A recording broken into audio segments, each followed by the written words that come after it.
saya perlu menegaskan bahwa walaupun latar belakang teman-teman semua ketika datang ke sini itu berbeda-beda ya, kebutuhannya berbeda-beda secara praktis, tetapi satu hal yang pasti adalah jadikan datangnya Anda ke sini sebagai pemicu Anda betul-betul bertransformasi secara spiritual. Jadi misalnya begini, Anda mula-mula datang ke sini karena sakit, boleh. Orang sakit pasti mencari jalan kesembuhan, nggak ada masalah. Tetapi jangan jadikan ini seperti rumah sakit. Kalau rumah sakit itu pokoknya datang sembuh, tidak peduli kepada transformasi. Nah, di dalam sebuah lembaga pembelajaran spiritual logikanya berbeda. Jadi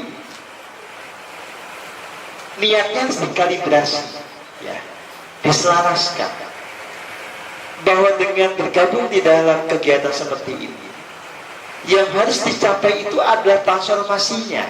Bagaimana Anda menjadi semakin jernih pikirannya, emosinya, dan segala hal lain terkait dengan diri Anda.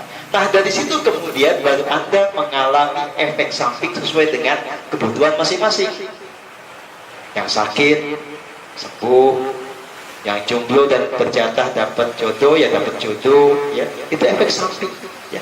Jadi kalau buat saya, kalau Anda yang gara-gara ngumpul di sini dapat jodoh, selamat.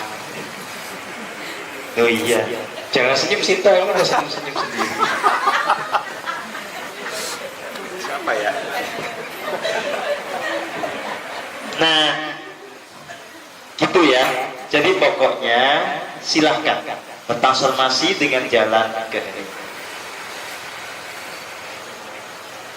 Nah, teman-teman semua,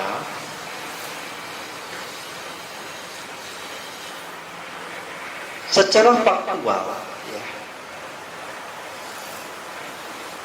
dari proses awal ya, ketika seseorang itu mulai tergerak menemui jalan spiritual ini masih penuh dengan masalah, hingga sampai ke titik di mana kita tidak lagi hidup di dalam masalah, itu memang butuh perjalanan yang panjang. Ya. Tidak ada orang yang bisa sampai kepada pencerahan, kepada kehidupan surgawi itu seperti membalikan telapak tangan. Instan, yang ada sekali.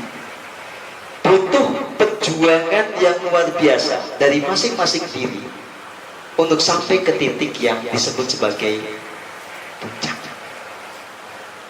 Dan aspek yang paling berat adalah bagaimana Anda harus melampaui sisi gelap Anda sendiri.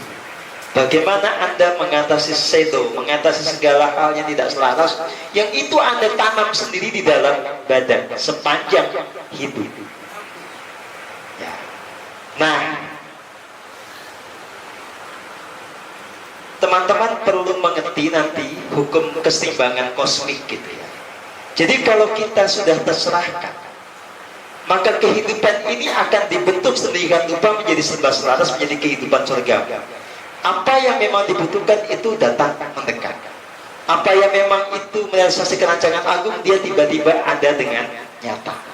Hidup itu betul-betul berkelimpahan, selaras, dan seterusnya. Ya. Nah, ada prakondisi agar itu terjadi pada semua orang.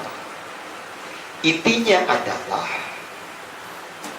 Anda harus memastikan diri Anda itu memancarkan vibrasi yang menarik keselarasan tadi.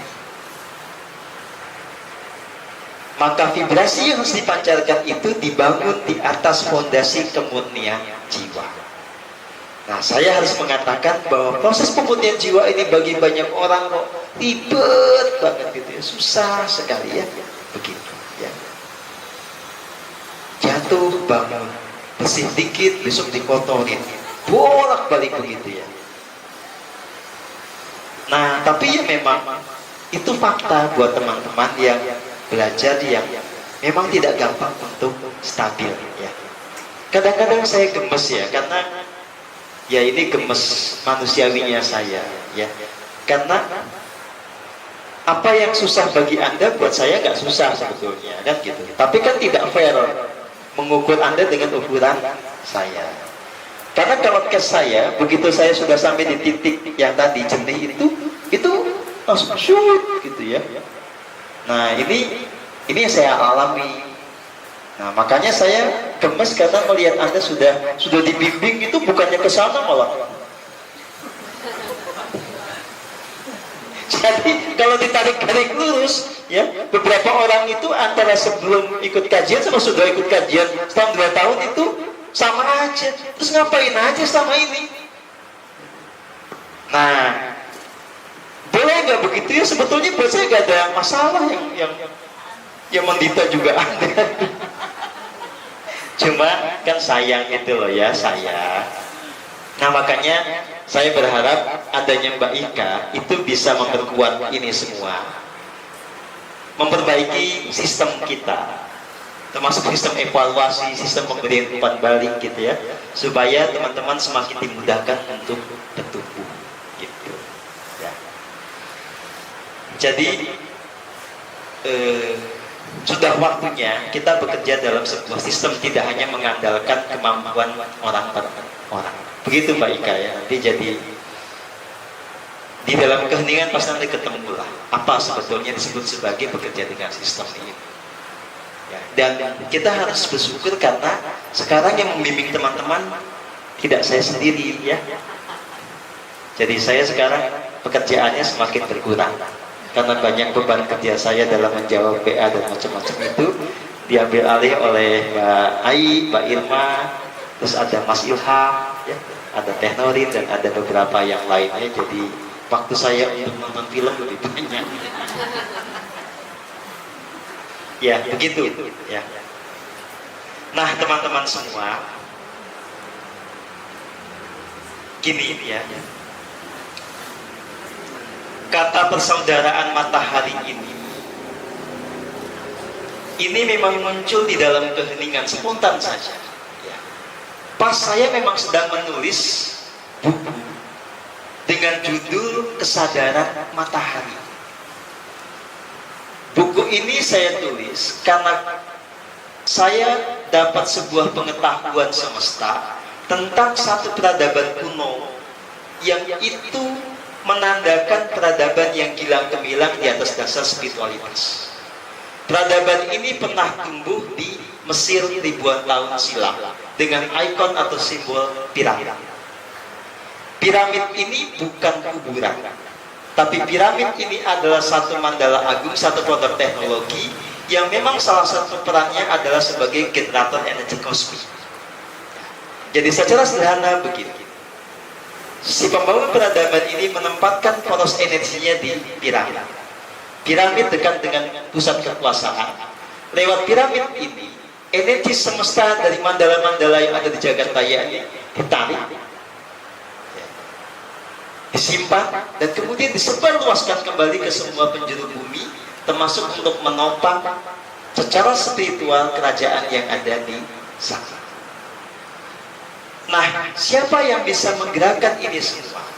Yang bisa menggerakkan ini semua adalah orang tercerahkan, yang saya sebut sebagai The Great Pharaoh. The Great Pharaoh ini sering dikasih gelar atau dijuluki sebagai Ra. Nah, secara simplistik orang kemudian mengatakan Ra ini adalah dewa matahari. Padahal maksudnya bukan gitu. Ya. Maksudnya adalah sang Great Pharaoh ini lewat lakunya, lewat tindakan spiritualnya, secara bertahap itu memurnikan jiwanya sampai ke titik yang paling murni. Dia betul-betul menjadi pribadi yang setia kepada diri sejatinya. Dia selalu hidup di dalam kebenaran yang sejati.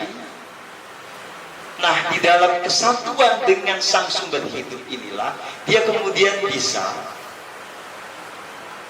mengakses kekuatan yang saya sebut sebagai kekuatan matahari jagat raya. Jadi lewat keberadaan dia, terang kesadaran itu bisa disebar luaskan. Nah, di dalam buku itu kemudian saya juga menerangkan bagaimana The Great Perahu ini di masa lalu itu mewujudkan bumi surga. Bumi yang itu sangat minimal di dalam faktor destruksinya. Bumi yang di situ itu yang ada adalah kedamaian, keselarasan, keberlimpahan untuk semua di dalam keadilan. Nah, ini adalah cita-cita besar yang selalu selama ini saya ungkapkan. Nah, fondasi dari peradaban yang seperti ini adalah keberadaan orang-orang yang tercerahkan. Hanya dengan adanya orang tercerahkan, peradaban yang gemilang, bumi surgawi bisa menjadi ada. Nah, itu yang menjadi dasar kemudian saya digerakkan semesta untuk membuat persaudaraan matahari. Visinya apa? Semua teman-teman yang belajar bersama saya itu bisa bertumbuh menjadi sebagaimana matahari yang menerangi dunia ini dengan kasih yang murni, dengan pola pelayanan kepada sesama tanpa diskriminasi. Nah, kualitas ini hanya bisa menjadi ada kalau Anda semua sudah bertransformasi, membereskan segala sisi gelap di dalam diri. Ya. Nah, sekarang kita ngobrol santai. Kalau teman-teman masih ada yang merasa susah banget untuk melampaui sisi gelap itu, silahkan ditanyakan. Kalau bolak-balik kesambet dulu, silahkan ditanyakan.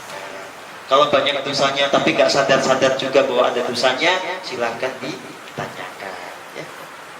Kalau yang masih galau terus juga silahkan, monggo, ya, silahkan.